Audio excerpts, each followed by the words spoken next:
వేణుస్వామి ఎవరు అడగకుండానే సెలబ్రిటీల జాతకాలు చెప్పి అందులో తేడాలు వచ్చిన తర్వాత లేదంటే కనుక అంటే సక్సెస్ అయినవి ఉంటాయి, ఫెయిల్ అయినవి ఉంటాయి. అయితే ఫెయిల్ అయిన వాటి సందర్భంలో అది డైవర్ట్ చేయాలని చూస్తారు, సక్సెస్ అయినవి హైలైట్ అవ్వాలని చూస్తుంటారు. ఈ క్రమంలో ఏదైతే మొన్న నాగ చైతన్య నిశ్చితార్థం మీద ఆయన చేసిన వ్యాఖ్యలతో చెప్పిన జాతకంతో ఆగ్రహంతో చాలామంది ప్రశ్నించడం, దాని మీదన మహిళా కమిషన్కి కంప్లైంట్లు ఇవ్వటం, అదే సందర్భంలో మిగతా వాళ్ళు రంగంలోకి దిగటం, అంటే టీవీ ఛానళ్ళు డిబేట్లు పెట్టడం. వాస్తవంగా సెలబ్రిటీ ఇమేజ్ ఉన్నటువంటి అంశాలు ఉన్న అంటే సెలబ్రిటీల మీద చిన్న ఏగవాలినా సరే దానికి సంబంధించి ఆటోమేటిక్గా టీవీ ఛానళ్ళు డిబేట్లు పెడతాయి. ఎందుకంటే మామూలుగా రాజకీయ న్యూస్ చూసేవాళ్ళు తక్కువ ఉంటారు వీటి రోజుల్లో. దాన్ని ఒక ప్రత్యేకించి వ్యూవర్షిప్ ఉంటుంది, అందుకోసం డిబేట్లు పెడుతుంటారు. అయితే ఆ డిబేట్లని బేస్ చేసుకుని వేణుస్వామి దంపతులు ఆగ్రహం వ్యక్తం చేయడంతో పాటుగా దాంట్లో వాళ్ళతో బేరసారం ఆడారు. ఆ బేరసారానికి సంబంధించినటువంటిది ఇదిగో మమ్మల్ని ఒక 5 కోట్ల రూపాయలు డబ్బులు ఇవ్వకపోతే మేము ఆత్మహత్య చేసుకునే పరిస్థితి సృష్టిస్తున్నారు అంటూ వేణుస్వామి, అదే సందర్భంలో మమ్మల్ని చంపేస్తారు వాళ్ళు అంటూ వాళ్ళ ఆవిడ చేసినటువంటి ప్రకటన. ఒక్కసారి వాళ్ళు విడుదల చేసినటువంటి ఆడియో ఏదైతే ఈ బేరాలకు సంబంధించి ఒకసారి విందాం. ఓం నమో వెంకటేశాయ. నన్ను జర్నలిస్టు మూర్తి గారు 2017లో మహా టీవీలో ఉన్నప్పుడు నా మీద దాడి చేయడం ప్రారంభించినారు. నన్ను మ్యాక్సిమం నాశనం చేయడానికి తీవ్రమైనటువంటి ప్రయత్నాలు చేసినారు. అప్పుడు నేను వాళ్ళు అడిగినటువంటి డబ్బులు నేను ఇవ్వకపోవడం వల్ల చాలా రోజుల తర్వాత గత 8 నెలల నుండి తిరిగి నా మీద జర్నలిస్టు మూర్తి గారి ఆధ్వర్యంలో వాళ్ళ టీం ఆధ్వర్యంలో దాడులు ప్రారంభించడం జరిగింది. డబ్బులు ఇచ్చి నాకు వ్యతిరేకంగా జ్యోతిష్యులను అలాగే కొంతమంది క్లయింట్ల రూపంలో ఉండే వ్యక్తులను తీసుకొచ్చి నా గురించి టీవీల్లో డిబేట్లు పెట్టి నా గురించి చెడు ప్రచారం చేయడానికి తీవ్రమైనటువంటి ప్రయత్నాలను జర్నలిస్టు మూర్తి గారు చేస్తా ఉన్నారు. సో ఎంతో మంది కష్టాల బాధల నుండి తొలగించిన నాకు చివరికి నేనే ఒక ఆత్మహత్య చేసుకునేటువంటి మానసికమైన స్థైర్యాన్ని కోల్పోయిన స్థితికి నేను వెళ్ళడం జరిగింది. సో చాలా చాలా చాలా చాలా గత 8 నెలల నుండి సుమారు 15 కేజీల బరువు తగ్గిపోవడం జరిగింది. సో ఇదంతటికి కారణం ఒక వీడియోని మీకు చూపిద్దాం అనుకుంటున్నా, ఆడియో వినాలని కోరుకుంటున్నాను. నువ్వు నాకు మెసేజ్ చేశాక నేను మళ్ళీ మెసేజ్ చేశాను, like you want me to wait అది ఇది అని చెప్తే లేదు ఇక్కడ ఇంకా లేట్ అయ్యేలా ఉంది, ఇది అలా సింపుల్ గా కూర్చొని మాట్లాడుకునే మ్యాటర్ కాదు కదా, మళ్ళీ అందులో ఇంకా ఎందుకు రిస్క్ ఫోన్ లో మాట్లాడడం అన్నట్టు నేనైతే మెసేజ్ పాస్ చేశానమ్మా. ఏమన్నాడంటే 5 లక్షల, సరిగ్గా విన్నావా, 50 లక్షల, 5 లక్షల, 5 కోట్ల, 5 అన్న ఫిగర్ నువ్వు ఒకటే చెప్తున్నావు అంటే నేనన్నా, నేను కూడా షాక్ తిన్నాను. 5 అని అన్నాను, గుర్తుందా నీకు? 5 అని చెప్పేసి నువ్వంటున్నావు సిఆర్ అని, నేనంత ఎక్స్పెక్ట్ చేయలేదు 5 సిఆర్ అని. నేను బయటకు రాగానే ఏమన్నాను, అంత అయితే అఫోర్డ్ చేయలేడు అని చెప్పానా? అమర్ ఒక్కటి చెప్పనా, ఈ సోషల్ మీడియా ఈ పోస్టుల కోసం ఆ కోసం ఆయన లైఫ్ స్టైల్ ఏదో బయట పెట్టుకుంటాడు, కానీ అయినది ఇంటర్నల్ గా లైఫ్ స్టైల్ ఏందో నాకు తెలుసు. ఇప్పుడు ఆయన ఎంత బ్రాండెడ్లు వాడి ఎంత షో ఆఫ్ చేసుకున్నా కూడా లోపల లైఫ్ ఏంటిదన్న నాకు తెలుసు కదా. 5 కోట్లు ఎక్కడి నుండి తెచ్చిస్తాడమ్మర్? నేను అన్నాను అప్పుడే, నాకు తెలిసి ఇది వర్కౌట్ కాకపోవచ్చు అని చెప్పి. అది మ్యాటర్. అదేనా చెప్పేస్తే మనం చెప్పేద్దాం, ఏముందా ఇప్పుడు మనం ఇంకా ఆయన నుండి మనం ఎలాంటి ఇన్ఫర్మేషన్ వెళ్ళలేదు కాబట్టి నేనేమంటున్నానంటే, ఆయన ఎవరో ఉన్నారు కదా, అబ్బా నాకు ఆయన పేరే నాకు రావట్లేదు, కల్లేరు రాజేషా ఎవడో చెప్పావు, సారీ వాడు వీడు అంటున్నాను, సారీ. సో ఆయనకి ఈ మెసేజ్ పాస్ చేయలేమా మనము? అంటే అదే వాళ్ళ చిన్న గారు కొంచెం సీరియస్ ఉన్నారంట, తనతో ఇంకా ప్రశాంతంగా మాట్లాడలేదు.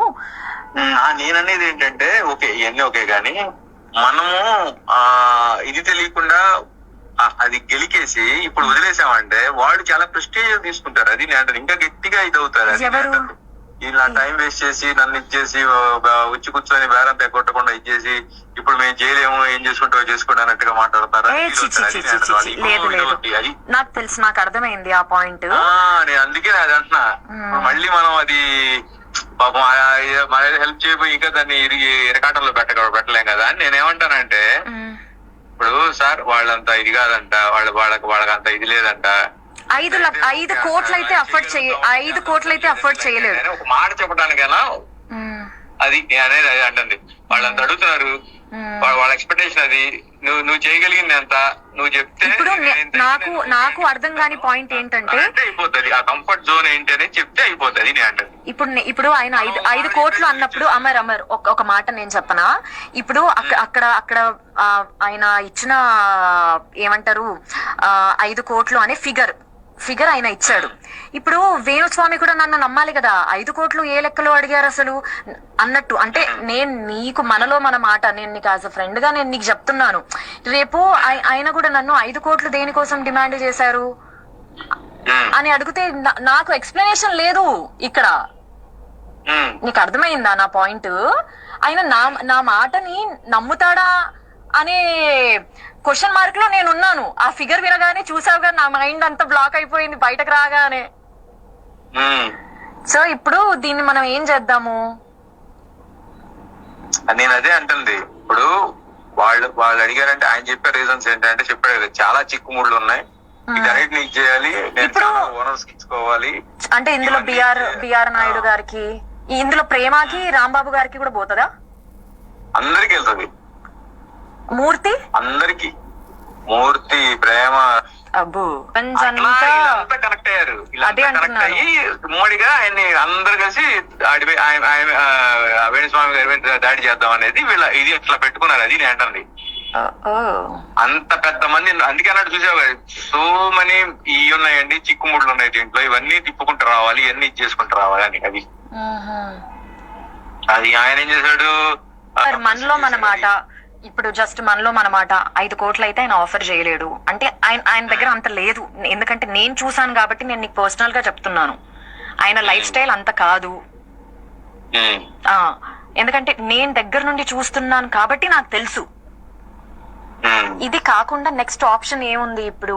ఈయన ఒకవేళ ఇలా సెటిల్మెంట్ చేసుకోకపోతే లేదండి, నేను ఏదో 50 లక్షల కంటే ఇచ్చిపోలేను, లేదా నేను 1 కోటి రూపాయల కంటే ఇవ్వలేను అని ఏదైనా ఒక మాట చెప్తే నేనేమంటానంటే, మనకేం వద్దు, నువ్వు వద్దు, నేను ఇన్వాల్వ్ అవుతాను అనేది. వాళ్ళకు ఒక మాట చెప్పేసాం అనుకో, వాళ్ళకంటే ఇదే లేదంటే ఆయన పోటీ చేయలేడంట, ఇది ఆయన రేంజ్ అయితే ఇది, దీంట్లో అయితే ఏమన్నా మీరు చేయగలుగుతారంటే కూర్చుందామండి అని చెప్పేసి మనం స్కిప్ అయిపోవచ్చు. నేను అంటే అది అందుకే ఆయన్ని ఒకటి చెప్పమాను, చేయగలను.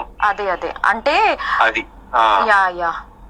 ఎందుకంటే నేను ఇప్పుడు నన్ను ఇచ్చేసావు, నేను తీసుకెళ్లాను, నీ క్లియర్ గా నేనే సపరేట్ మాట్లాడుకున్నాను, నేను ముందు తీసుకెళ్లి కూర్చోబెట్టాను. ఈ విషయంలో చెప్తున్నాను కదా, నీతో పాటు అసలు నన్ను అక్కడ వరకు తీసుకెళ్లడమే I'm very much grateful to you. నేను చెప్తున్నాను కదా. అయ్యో నువ్వు నీ మొహలే, మనలో మనకి అవన్నీ ఎందుకు లేదు. నేను అసలు నా సంబంధం లేకపోయినా సరే నువ్వు అడిగావని చెప్పేసి నేను దాన్ని అప్పటికప్పుడే పంపించాను.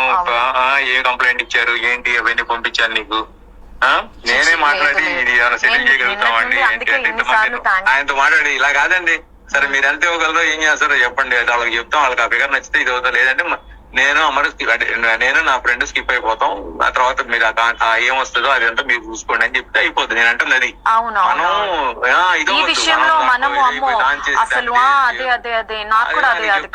ప్రవీణ్ గారికి చెప్తాం, ప్రవీణ్ గారు ఆయన కన్వే చేసుకుంటాడు, ఏమండి ఆయన 1.5 కోటి ఇవ్వాలని అంటాడు, 1 కోటి రూపాయల కంటే ఇవ్వని అంటాడు, ఇదండి పరిస్థితి అని అంటే వాళ్ళు సార్ రమ్మన్ వచ్చినంత ఏదో ఒకటి వచ్చేది సార్ రమ్మన్ ఇది అంటే కూర్చుంటారు, లేదంటే వద్దులే మనం చాలా మందికి ఇచ్చుకోవాలి, ఇది చేసుకోవాలి, వర్కౌట్ కాదులే అంటే లైట్ తీసుకుంటా. అది నేను అంటుంది. ఇందులో మూర్తి కూడా తీసుకుంటాడంటావా? పక్క ఖచ్చితంగా పంచుకుంటారు కదా. రాంబాబు 250 రూపాయలు, 300, 500 రూపాయలు ఇవి కూడా వాళ్ళు రాంబాబు తెలుసా. మళ్ళీ ఇలాంటి వాళ్ళకి ఇంత పెద్ద అమౌంట్ చాలా ఎక్కువ కదా అమర్. చెప్తున్నా అవి కూడా వాళ్ళు అళ్ళు అవుతారు. ఇప్పుడు వాళ్ళకి అందరూ ఆడు చెప్పే లెక్క ఏంటి, ఆయన చెప్పే లెక్క అందరికి 30-40 ఇచ్చుకుంటూ వెళ్ళాలి, నేను అన్ని వీటన్నిటిని ఇచ్చేసుకుంటూ వెళ్ళాలి. ఛానల్ హెడ్లకి నేను చిల్లర ఇట్లాంటివి ఇస్తే వాళ్ళు యాక్సెప్ట్ చేయరు. ఛానల్ హెడ్లు అంటే మళ్ళీ వాళ్ళకి గట్టిగా సమర్పించుకోవాలి, అవన్నీ చేయాలని చెప్పేసి ఆయన దీంట్లో ఇది ఉండలే. కానీ మనం ఎంత చేయగలం, ఎంతవరకు చెప్తే దాంట్లో వాళ్ళు చేయగలరా లేదా అనేది చెప్తే అయిపోద్ది అంతే.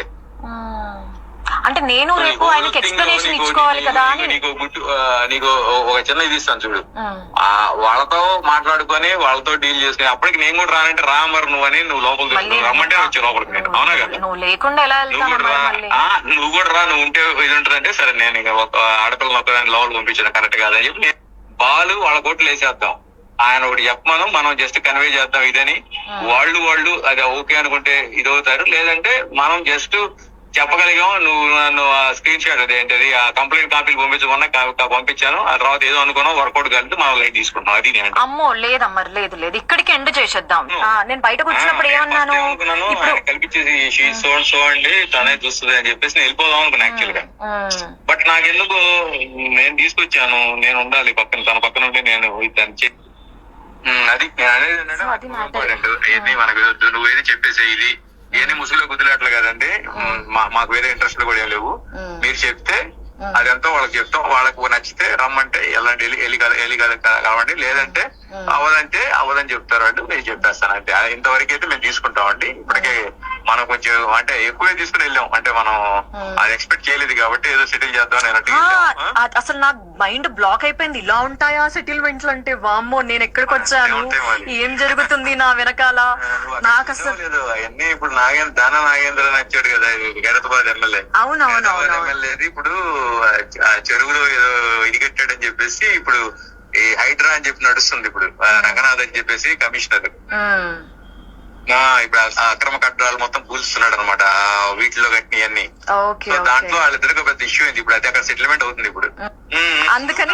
జస్ట్ ఎస్సా నోనా లేదంటే స్టిల్ వెయిట్ చేద్దాం, ఇంకా ఏదైనా మాట్లాడాలని ఉంది అంటే నువ్వు మెసేజ్ చాలు నాకు. నేను వీడియో చూసారు కదండి, ఇది ఇప్పుడు దీంట్లో ఉన్నటువంటి కాన్సెప్ట్ అంటే నాకు అర్థమైనంత వరకు ఇది వేణుస్వామి వేసిన ఒక స్కెచ్.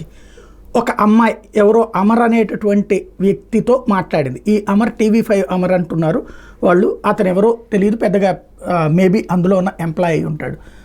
అతనికి కొంచెం ఈ అమ్మాయితో ఫ్రెండ్షిప్ బాగా ఉంది. దాన్ని బేస్ చేసుకుని అతను ఏం చేశాడు, ఈ కొంచెం దురద ఉంటుంది అమ్మాయిలతో స్నేహం చేయాలన్నటువంటి ఉద్దేశంతో, ఏదైతే రాంబాబు అంటే వాళ్ళ ఫిల్మ్ రిపోర్టింగ్ హెడ్ అనమాట అతను. అలాగే ప్రేమ తెలిసింది, ప్రేమ టాక్స్ చేస్తున్నది ప్రేమక్క, TV9 ప్రేమ, తనని ఇక్కడ వీళ్ళని అందరినీ కూడా మేబీ వీళ్ళందరూ కూడా ఎగనెస్ట్ ఇంటర్వ్యూస్ లేకపోతే పాజిటివ్ ఇంటర్వ్యూస్ చేసి ఉండాలా. దీంట్లో నేనైతే డీప్గా ఫాలో అవ్వలేదు దానికి సంబంధించి. అయితే వేణుస్వామిని టార్గెట్ చేయడం అనేది జరుగుతూ ఉంది, ఎందుకంటే వేణుస్వామి వైఎస్ఆర్ కాంగ్రెస్ పార్టీకి అనుకూలంగా ఉన్నాడు, లేకపోతే జగన్ గెలుస్తాడు, చంద్రబాబు సచ్చినా గెలవడు, ఆయన పరిస్థితి అయిపోయింది, ఆయన ఆరోగ్యం పాడైపోయింది, ఆయన జీవితం అట్టయిపోద్దని ఆయన జ్యోతిష్యాలు చెప్పారు. ఆ జ్యోతిష్యాలన్నీ పక్కా ఫెయిల్ అయినాయి. అయితే ఆ జోష్యం చెప్పడం ప్రారంభించినప్పటి నుంచి తెలుగుదేశం అనుకూలంగా ఉంటారు కాబట్టి వీళ్ళు టార్గెట్ చేసిన మాట వాస్తవం, నో డౌట్. దానికి తోడు ఆయనకి అవసరం ఉన్నా లేకపోయినా సినిమా వాళ్ళకి సంబంధించి ఇప్పుడు శోభిత అడగలేదు, నాగచైతన్య అడగలేదు, నాగార్జున అడగలేదు, లేకపోతే శోభిత వాళ్ళ తండ్రి అడగలేదు. వాళ్ళు అడగకుండా మొన్ననే నేను జాతకాలు ఎట్లాంటి ఎవరు అడగకుండా చెప్పనన్న ఆయన జాతకాలు ఎందుకు చెప్పాడు, వాళ్ళ కుటుంబాన్ని అలా నిశ్చితార్థం అవ్వగానే ఇట్లాగెందుకు మాట్లాడాడు, అది ఖచ్చితంగా తప్పే. దాంతో వాస్తవంగా ఎవరివ్వాలి కంప్లైంట్, వాళ్ళ కుటుంబ సభ్యులు ఇవ్వాలి. కాకుండా ఫిల్మ్ జర్నలిస్టులు అని చెప్పేసి ఈ రాంబాబు ఆధ్వర్యంలో వెళ్ళి పోలీస్ కంప్లైంట్ ఇచ్చి వచ్చారు. ఇది పోలీస్ కంప్లైంట్ కాదు, మహిళా కమిషన్ కంప్లైంట్ ఇచ్చి వచ్చారు. దాని ఆధారంగా వాళ్ళు ఒక నోటీస్ ఇచ్చారు. అసలు అది మహిళా కమిషన్కి ఏం సందర్భమో వాళ్ళకేం అవసరమో నాకు అర్థం కాలేదు. వాస్తవంగా మహిళా కమిషన్ మహిళని ఏది మహిళలకు సంబంధించినటువంటి లైంగిక వేధింపులు లేకపోతే ఇతరత్ర వేధింపులకు సంబంధించి ఉండాలి. ఇది పెళ్లికి సంబంధించి ఒక జాతకం చెప్పింది, అది అసలు ఇంకోటి ఫిల్మ్ జర్నలిస్టులకి ఏంటి సంబంధం, వాళ్ళ కుటుంబం వాళ్ళు చెప్పాలి, లేకపోతే మా అసోసియేషన్ కంప్లైంట్ చేసిందంటే ఒక అర్థం ఉంది, ఎందుకంటే నాగచైతన్యం టచ్ చేశారు కాబట్టి అన్నట్టు. అయినా అది కూడా మహిళా కమిషన్ కాదు, పోలీస్ కంప్లైంట్ చేయాలి, లేదా డెఫమేషన్ సూట్ వేయాలా, అట్లాంటి కోణంలో ఉంటుంది. అనవసరంగా అక్కడ ఇన్వాల్వ్ అయ్యారు. వాళ్ళు ఏంటంటే ఈ మధ్యన అసోసియేషన్, ఇంతకుముందు ఫిల్మ్ జర్నలిస్టులు కాకుండా ఇప్పుడు వీళ్ళందరూ కూడా ఓ రకంగా పూర్తిగా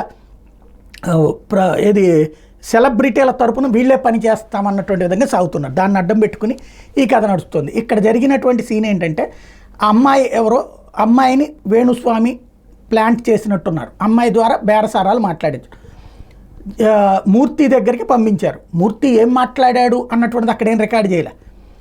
అక్కడే ఏదో బయటకు వచ్చి మాట్లాడినప్పుడు 5 అన్నారు, నేను షాక్ తిన్నాను, 5 లక్షల 5 కోట్ల 50 లక్షల అన్నటువంటిది అర్థం కాలేదు, నేను మైండ్ బ్లాంక్ అయిందని అంతా అమ్మాయి చెప్తోంది. ఇతను అమర్ అనేటటువంటి వ్యక్తి ఫోన్లో అది తెగ్గొట్టేద్దామని మాట్లాడుతున్నారు. వీళ్ళిద్దరూ నిజంగా మూర్తి చెప్తాడా? అట్లాగా వాస్తవంగా మూర్తి దగ్గరికి పంపించడం వరకు అమరు చేశాడు. మూర్తి నాకు తెలిసి అట్లా చెప్పే రకము కాదు, లేదా అట్లాంటి బేరం ఆడే రకం. ఇంకోటి మధ్యలో ఆ కిలార్ రాజేష్ మూర్తితో మాట్లాడేటప్పుడు మరి కిలార్ రాజేష్ ఎందుకు ఉంటాడు? కిలార్ రాజేష్ ఉంటే కనుక మూర్తి ఎందుకు ఉంటారు? ఇది పక్కాగా ఒకటే ఏంటంటే శోభిత ఇష్యూ వచ్చినప్పటి నుంచి తీవ్ర ఆగ్రహం రగులుతూ ఉంది. సోషల్ మీడియాలో నెగిటివ్ ట్రోల్ బాగా నడుస్తున్నది వేణుస్వామి మీద. అంతకుముందు వైఎస్ఆర్ కాంగ్రెస్ పార్టీ వాళ్ళు వేణుస్వామిని ఎంకరేజ్ చేసేవాళ్ళు, ఎందుకంటే వాళ్ళకి పాజిటివ్గా చెప్పారు కాబట్టి. ఇప్పుడు వాళ్ళు కూడా సైలెంట్ అయిపోయారు.